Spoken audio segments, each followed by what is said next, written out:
Hi friends, you're welcome for today's lesson, and today we are looking at malaria.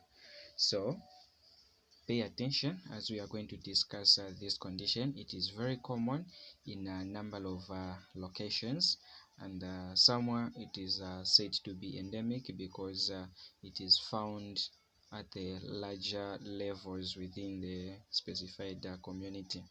So today we are going to discuss more on malaria, looking at how it can affect the physiological function of the body and how deadly it is, because it ends up being a life-threatening condition. Pay a particular attention to this lesson.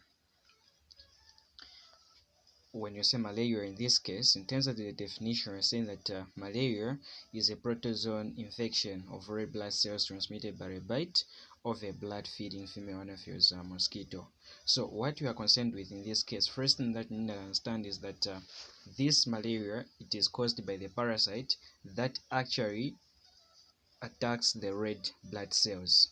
And for this parasite to be found within the blood cells, primarily it is actually carried by the blood feeding anopheles mosquito, which is the female mosquito which could be infected. So it's the one that carries this parasite into the human host and attack the red blood cells.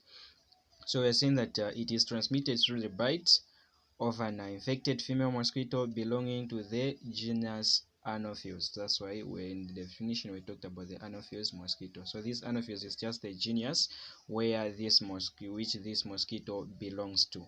So the genus Anopheles is the one now that is responsible for the transmission of this parasite, which is capable of causing malaria. So in Zambia, we've got three common species of anopheles that are actually capable of transmitting this parasite. We've got what we call Anopheles gambiae, we've got Anopheles rabazians, and we also have Anopheles fenestas. So these are the three common anopheles that are actually responsible for the transmission of this. So in this lesson, we are going primarily to concern more on the malaria in Zambia. Even the parasite that we'll be concerned with, it is the parasite that is responsible for causing malaria in Zambia. We are not going to concentrate much on the different, but more especially the pathophysiology and everything, it is just the same. Only that which one is common in which site. So in this case, we are going to primarily focus on the primary parasite that affects in Zambia, which is Plasmodium falciparum, and we are going to talk about it. So this is an anophele mosquito that we've been talking about, that is actually responsible for the transmission of the parasite that is responsible for causing malaria. So what causes malaria? Having looked at the definition of malaria, what causes it? So you're saying that there are actually four parasites that causes malaria, and these are the most common causes. So we've got the Plasmodium ovale, we've got Plasmodium vivax, Plasmodium malariae, and we've got Plasmodium falciparum. So these are the four types or causes of malaria. These are the agents that are carried by the anophele mosquito, which is responsible for the transmission of these parasites. So these are the ones that are going to concern much with on. So we're saying that the most common species that is clinically significant for causing malaria, like here in Zambia, just like we have mentioned, it is actually the Plasmodium falciparum. For more cases, many cases that are confirmed, or many individuals who are confirmed to have malaria are found to have Plasmodium falciparum as the causative agent, and this amounts to about 95% of patients with malaria are found to have Plasmodium falciparum. Then 3% of malaria cases are found to have Plasmodium malariae, and about 2% it is confirmed to have the Plasmodium ovale. Then we are talking about Plasmodium vivax. It's not very much common to be found in Zambia. It's rare. So this is what we've been talking about. So in here in Zambia, we've got much with the Plasmodium falciparum, which causes much of the cases of malaria in different locations. The mode of transmission over these parasites, just like we have mentioned, first thing, it is transmitted through direct contact when you have a bite from an infected female Anopheles mosquito, which actually contains or carries this Plasmodium falciparum. It could also be indirect in a sense that it can be transmitted through blood transfusion. If at all an individual has been given the blood that is infected by this Plasmodium falciparum, it is possible for one to develop malaria. Because as we are going to see the cycle of malaria, we'll see that it is actually sometimes be found at the erythrocytic stage. And this erythrocytic stage that we're talking about, it is the stage at which it is found within the blood stream, where when the blood is given to another individual, it can actually result in malaria. Also, indirectly, it can be given through the inoculation using the needle that has been used by a person who's infected, through sharing the share, so to speak. It can also have chances of transmitting this parasite. And it can also be transmitted through transplacental. This actually happens when the woman who is pregnant is having severe malaria, that can be also be transmitted to the fetus through the placenta. Sorry for that. So who are at the risk of contracting this malaria? Having looked at what causes malaria, and we have also talked about the mode of transmission. So now, who is at the higher risk of contracting this malaria? First, mostly it is about the exposure, and secondly, the risk factors, it is about having the immunosuppressed or immunocompromised. So people who have got the immunocompromised immunity, they are actually at the higher risk of contracting this malaria or being attacked more, unlike it can be with the person who's got the improved immune system. So there are individuals who actually have a low immune system, like children under the age of 5, because their immunity has not yet fully grown up. Hence, they can be attacked more with the malaria. Another group is actually HIV infected individuals, because they've got immunosuppressed due to the presence of the virus that actually eradicates the presence of the CD4 counts that are actually essential in the production of immune cells. So due to the suppressed of the immune system, these individuals can be attacked severely with malaria. We also have a pregnant woman. It is believed that when a pregnant woman is actually having the low immune system due to the physiological change and the hormonal changes that happens. So this actually leads to this person being vulnerable to malaria. Also, people with other chronic infections, and we can also talk about those who have advanced in age due to their immunosuppressed, they can also be under the risky factors or risk group of individuals who can be attacked the most. And it is believed that incubation period over this malaria, it is actually about 10 to 14 days after the first inoculation of these parasites. After you've been acquiring this parasite, it will start developing within you, and then the signs and symptoms can be produced at the day of 10 to 14 days. You can able to see this, but actually it is what determines is the species of that malaria that is actually infesting into you or infecting. It could be the Plasmodium falciparum, it could be Plasmodium ovale, Malaria, and these others that we have mentioned. So they all have different the incubation period.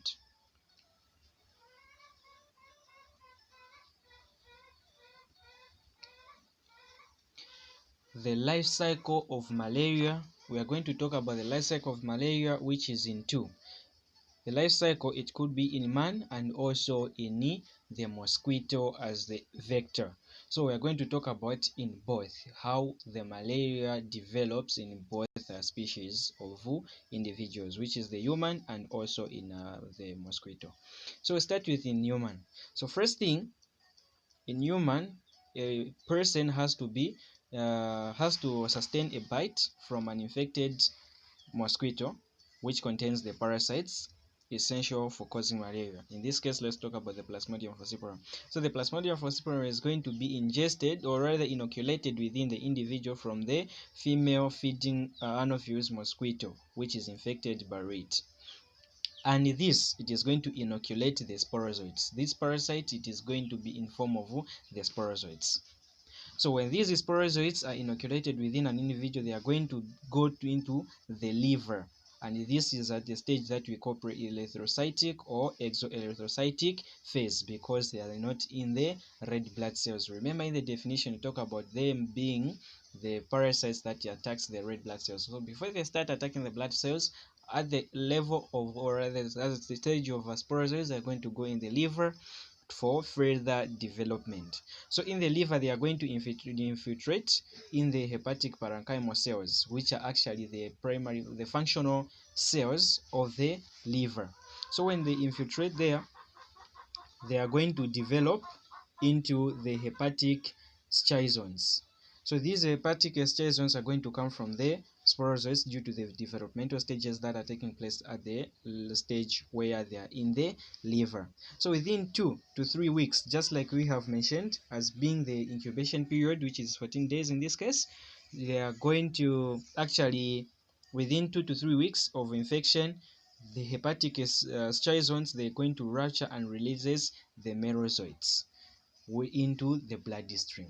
So are these merozoites now that are going to be sent within the bloodstream, and as they're going to develop within the, or rather being distributed in the bloodstream, they are going to continue replicating.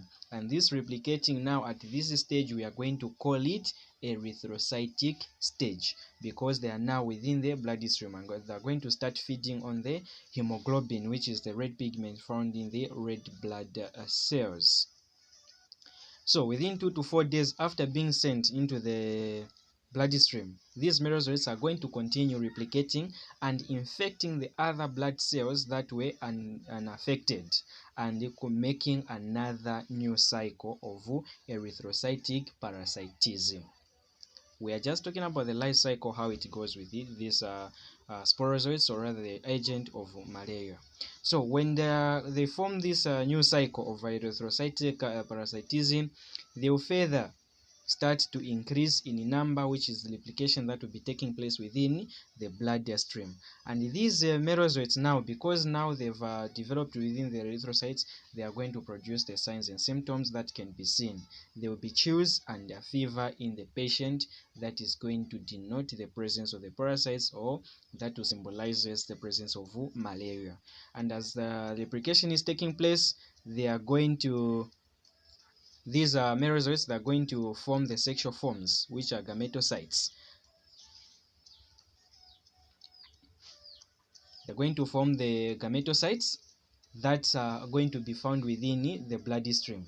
And the mosquito, when it comes, it is going to find these gametocytes and pick them as it is feeding on the blood meal. So now we are going to see in the mosquito what happens when it feeds on those gametocytes that are formed from the merozoites that way is distributed into the red blood cells. So now we're going to start talking about the life cycle in the mosquito itself. So the mosquito is going to feed from an infected person and ingest the gametocytes that were produced from the merozoites. Once these are ingested, these gametocytes are going to differentiate into the fully developed male gametes and the female gametes on its own. Then reproduction is going to take place. These gametes are going to meet and do the reproduction. And when this happens, they are going to produce what we call the oognites. The oognites, which are going to penetrate within the linings, or rather in the membranes, so to speak, or in the walls of the mosquito, because we're now in the mosquito, and they are going to produce what we call the oocytes within the gut, within the walls of the gut of the mosquito. So they are going to produce the oocytes. So these oocytes are going to rupture during the process of the development. When they rupture, they are going to release the sporozoites, and these sporozoites are going to start circulating throughout the body of the mosquito, others to be found within the salivary gland.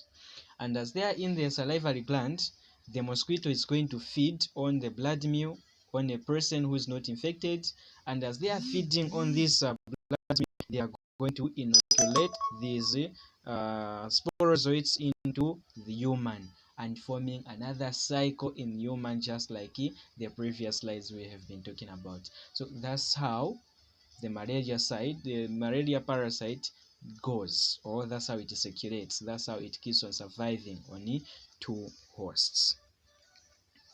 So here we can see the diagram that is demonstrating all what we have been talking about. So if we start from the man here, we can have the sporozoites that have been distributed to the liver. Up there we can see the arrows. We have also the blue arrows that are denoting the cycle in man, and the orange arrows to the left denoting the cycle within the mosquito. So if we follow through to the right hand side, we've got the sporozoites that are going to be inoculated within the man.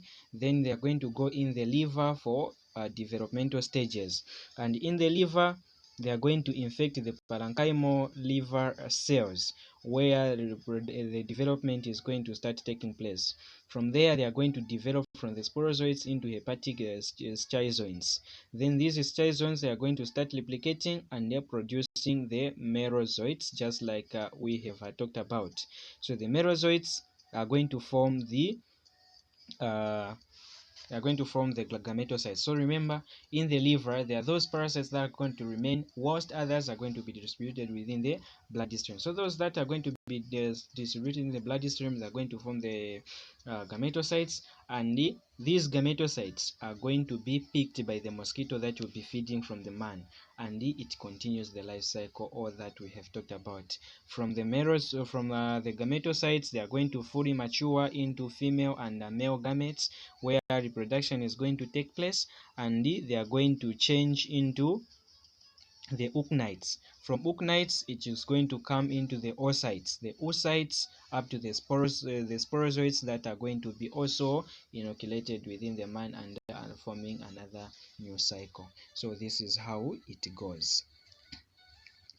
So with the pathophysiology, having looked at all what we have said, we've seen how the cycle goes, more especially on this diagram that we are just from talking about. We have seen how the cycle goes, how the liver cells are going to be damaged, how it is going to feed on the blood cells, leading to the reduced amount of the red blood cells due to the destruction. We have seen all this cycle. Now let's see how does it alters the normal physiological function of the body, being this pathophysiology. So the first thing we're saying that the pathophysiology of the malaria is going to result from the infection that is going to happen. There will be a cell infection like we have seen in the liver. There will be destruction of the red blood cells, because that's where these sporozoites are going to be feeding on, or rather the merozoites. And we have also the pathophysiology is going to result from the release of the parasites and the erythrocytes material into the circulation of the host reactions to these events causing anemia. So anemia, it is going to result due to the destruction of the red blood cells, specifically the hemoglobin. Hence there will be there will be reduced amount of the molecules that will be circulating within the vascular system to transport the oxygen and the nutrients that are required to the other distant cells.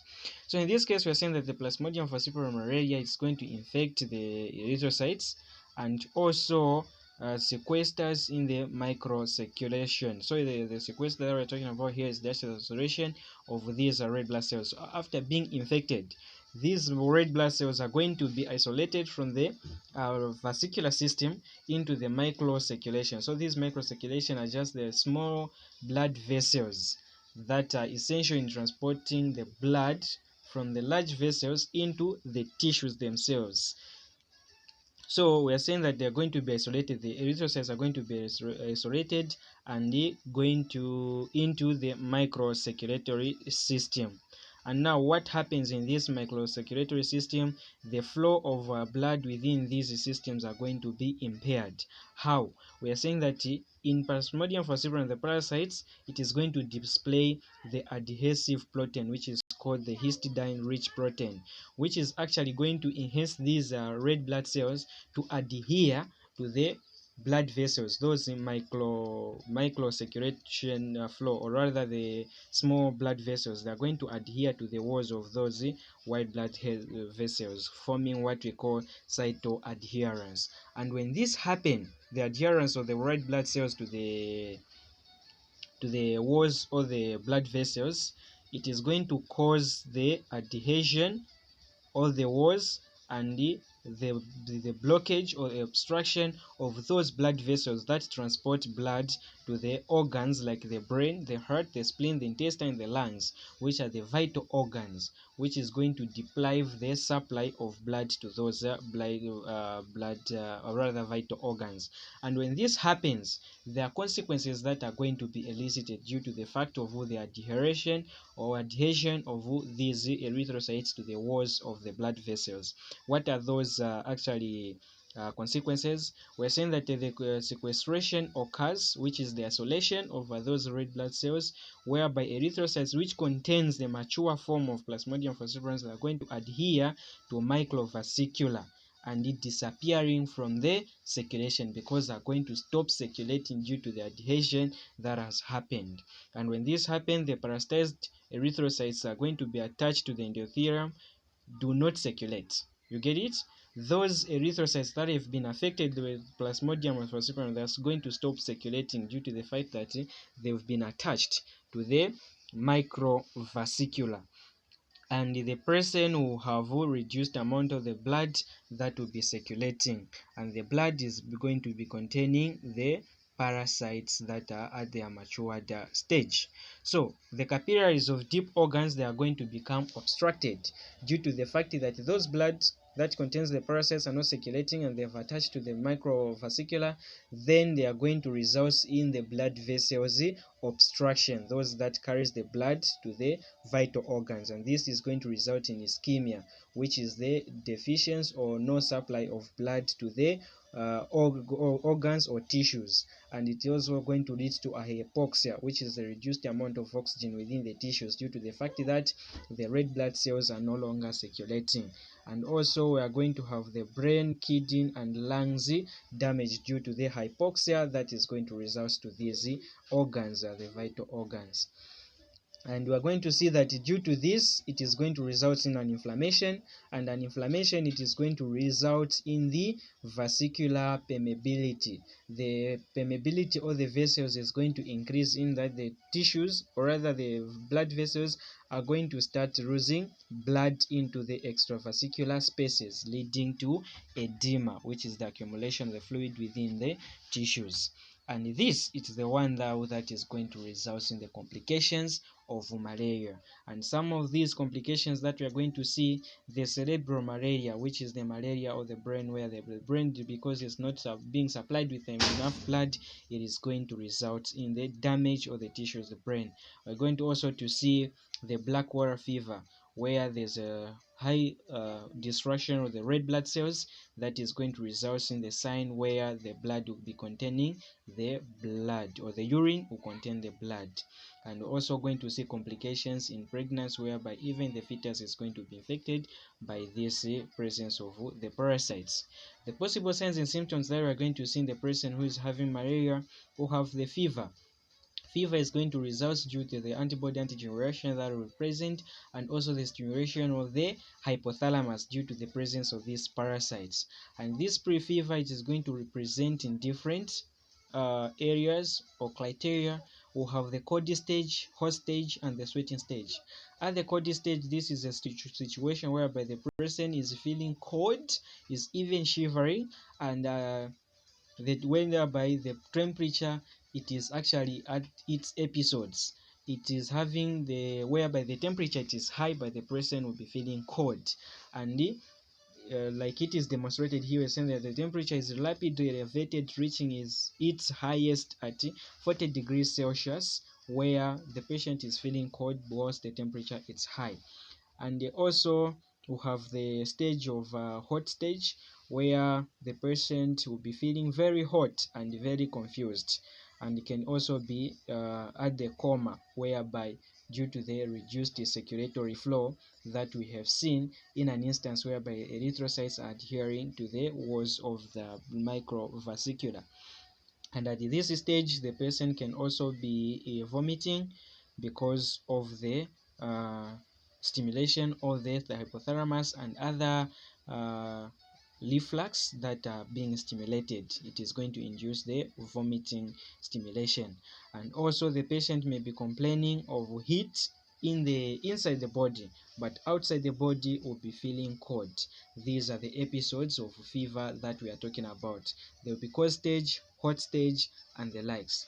Also the sweating stage, this is a stage at which the person now is going to be sweating so severely, and it is actually going to make the person feel relieved after sweating for a long period of time. So this actually mostly occurs after about 1 to 6 hours of the hot stage. And when the person's sweats feels comfortable, it also recurs after about 42 to 72 hours, which is about 2 days. Again, these episodes are going to be current. Another signs and symptoms that we are going to see, will have malaise due to the destruction of the red blood cells, hence the body is not going to be supplied with the nutrients that it requires for its metabolism. Will have the drowsiness due to the impairment of the brain due to the low supply of the blood to the brain.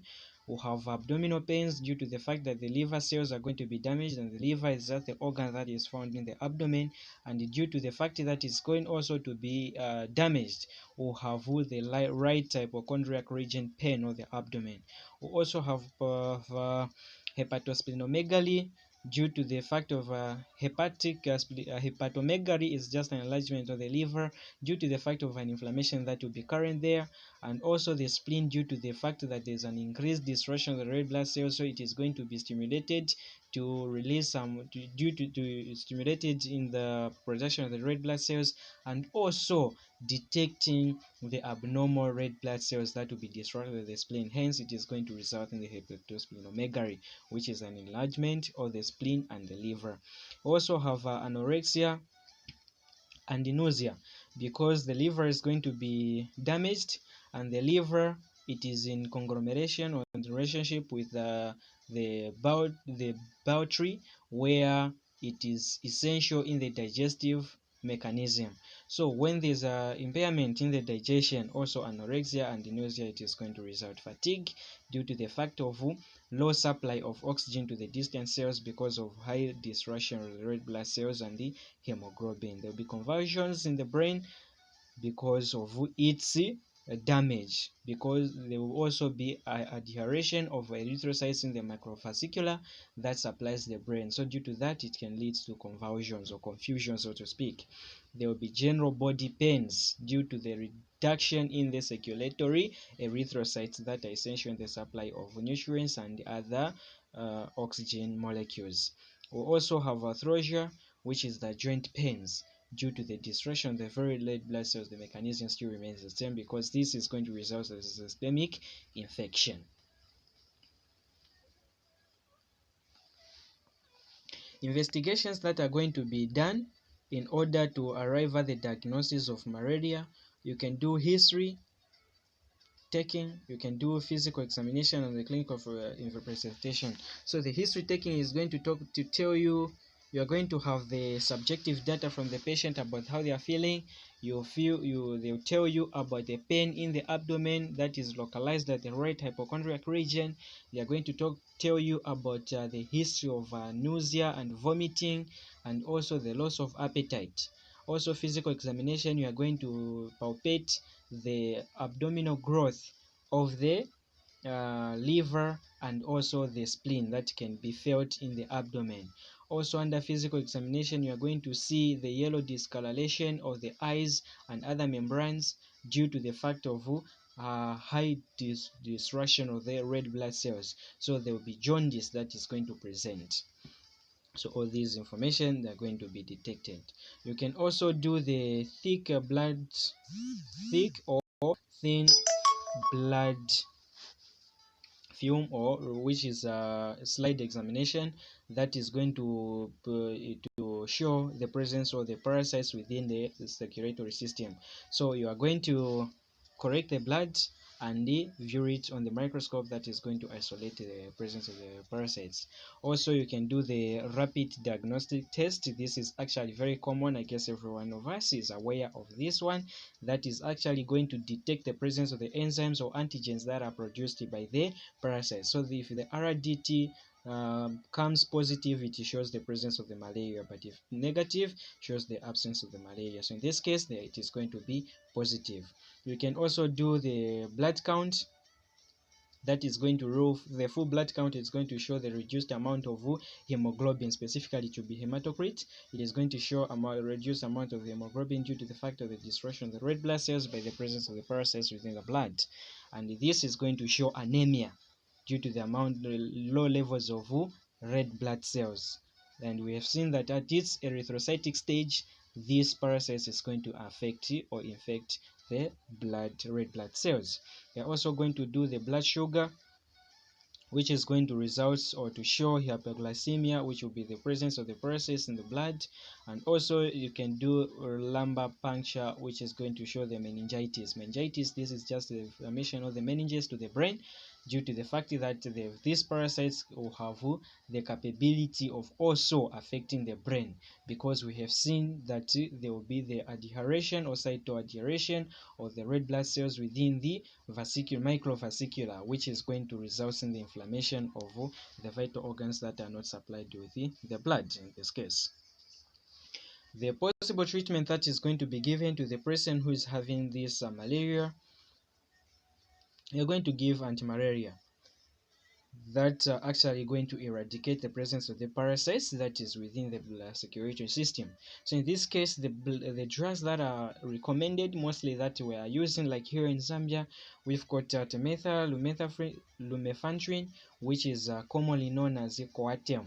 It is actually given in an uncomplicated malaria only except when there's contraindication. So the contraindication in this case, you can find that those were immunosuppressed due to some of the others may be allergic to this, so you are not going to give Coartem. So like saying that those who are not contraindicated, you can give Coartem if at all presenting with uncomplicated malaria. You can also give sulfadoxine pyrimethamine, which is in layman's language said to be Fancida, where Coartem it is contraindicated, you can give Fancida. And also when Coartem is not actually present, or rather it's not available, you can give this very sulfadoxine pyrimethamine. And Fancida, it can also be given as an intermittent preventive treatment, which is also mostly given as a prophylaxis in pregnant women, so as to prevent the occurrence of malaria when pregnant woman, to avoid the complications. You can also give quinine as the first line in the first trimester of or severe or complicated malaria. So when malaria is now becoming complicated, quinine will be the drug of choice in order to eradicate the presence of the microorganism in this case. The possible complications that can be seen when a person is having malaria, if at all it remains untreated or undertreated, will have anemia due to the destruction of the red blood cells that we have already seen at the erythrocytic stage. We can also have cerebral malaria due to the cytoadhesion that actually deprives the brain from blood supply. Hence it is going to lead to cerebral malaria, and we are saying that the brain is congested and has a small hemorrhages and patches of necrosis due to blockage and of the small blood vessels by the parasites, just like we have already mentioned. We also have the black water fever. This black water fever is going to result through to the hemolysis or the destruction of the hemoglobin that is going to impart its mechanism, or rather its effect on the kidney, and forming what we call renal failure. So this is going to show that there's actually black water fever when the person is passing urine that has a Coca-Cola colored urine, which is the black urine due to the destruction of the red blood cells and that are passed through urine. Another complications is the jaundice that is going to be shown due to the excessive destruction of the red blood cells. And the signs and symptoms of the jaundice is the yellow discoloration of the membranes, like the tongue, the palms, and the eyes. How can we prevent malaria? Having seen that if at all malaria remains undertreated or untreated, it's going to result in the complications that are life-threatening. And also we have seen how it actually it can damages the systemic circulation of the blood, and we have seen how other organs are going to be involved in presence of malaria. Hence, our target is to prevent the occurrence of the malaria so as to prevent those complications. So now how are you going to prevent this malaria? First thing, you need to actually apply the mosquito repellent, and in this case the recommended one is toluamide. That is actually going to help to avoid the contact with the mosquito. And you can also be using the insecticide treated mosquito nets that are actually going to prevent the contact of the mosquito, and they are going to help in the destruction or eradication of these vectors, so that you can reduce the transmission of the parasites. You can also put the screens on the windows and doors so as to avoid the mosquitoes of having an access to the houses, so that you can reduce the number of vectors. You can also be using the treated clothing, the mosquito nets, the tent, sleeping bags, just like we have already talked about, by using the repellent like permethrin, which is going actually to reduce the contact of this anopheles mosquito. You can also, as a mode of prevention, you can also wear long pants and long sleeves to cover the skin, so that you can reduce actually the contact with this mosquito. Remember, we said that the parasites can be inoculated by the bite of the mosquito. So if at all you're wearing long sleeved clothes, that can actually prevent, or rather reduce, the chances of the mosquito bites. Another preventive measure according to the World Health Organization standards is early diagnosis and treatment of malaria, so as to prevent the complications that may arise, just like we have seen as we were talking about the complications. Also, another important factor, it is the surveillance, which is actually the programs that have been put on board of surveilling the endemic areas and putting preventive measures like IEC, teaching those people on how they can prevent malaria, and also eradicating the presence of the vectors, the breeding sites of the mosquito. So this actually, on this point, we're talking about the surveillance, which entails the tracking of the disease and the programmatic responses that are actually taken in place in order to combat the malaria in the endemic areas. Also, vaccines against malaria can be given as in form of prophylaxis. We talked about mostly in pregnant women, and those are vulnerable group, like young ones below the age of 5, and those who have got HIV, AIDS, pregnant women. They can also be given the vaccines like Fancida, that is primarily being given here. Also, elimination of the vector for malaria can be effective in the prevention of malaria, whereby there's management that is put on board, like the integrated vector management. You work in collaboration with the vector managements, or rather those sectors, private and public sectors, that are responsible in the factors that can contribute to vector bleeding, or rather, yeah, quite alright, the vector bleeding that are responsible for transmitting the parasites. For example, you can talk about the agricultural sector. The agriculture works with water, stagnant water in tanks.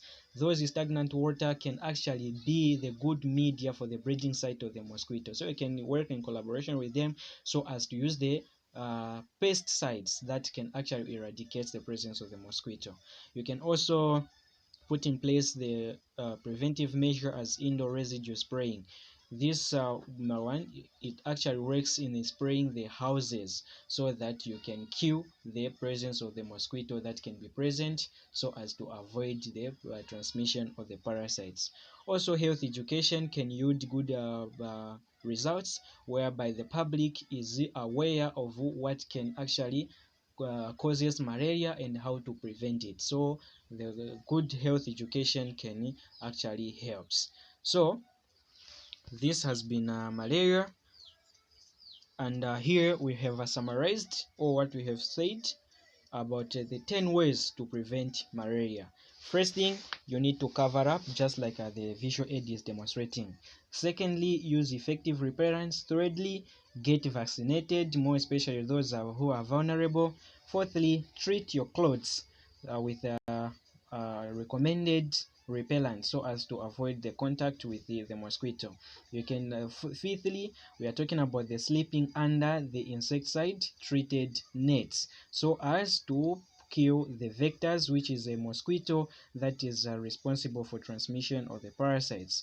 Number 6, we are talking about the keeping mosquitoes out of your home. So we can see here you can use some insecticides that can actually kill these mosquitoes. Number 7, you're talking about the getting rid of mosquito breeding sites, like the stagnant water that we've talked about, by working with those sectors that are actually responsible for these breeding sites. Number 8, we are talking about the reducing your exposure, like there are those endemic areas, reducing the traveling to those endemic areas. Also wearing long clothes so as to avoid being exposed to the mosquito that can actually transmit the parasites.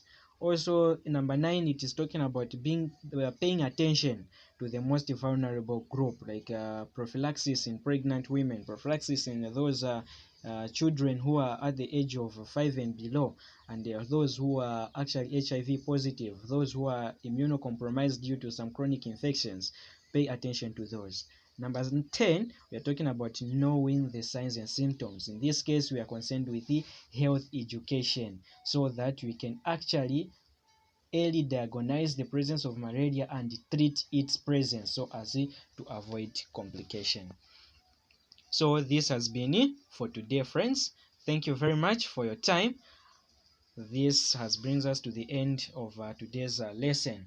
We are looking at malaria. We talked about what is malaria. We talked about mode of transmission.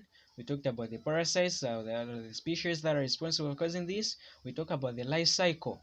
We also talked about the pathophysiology, how it can alter the normal physiological function of the body. We talked about the possible signs and symptoms that can show the presence of malaria.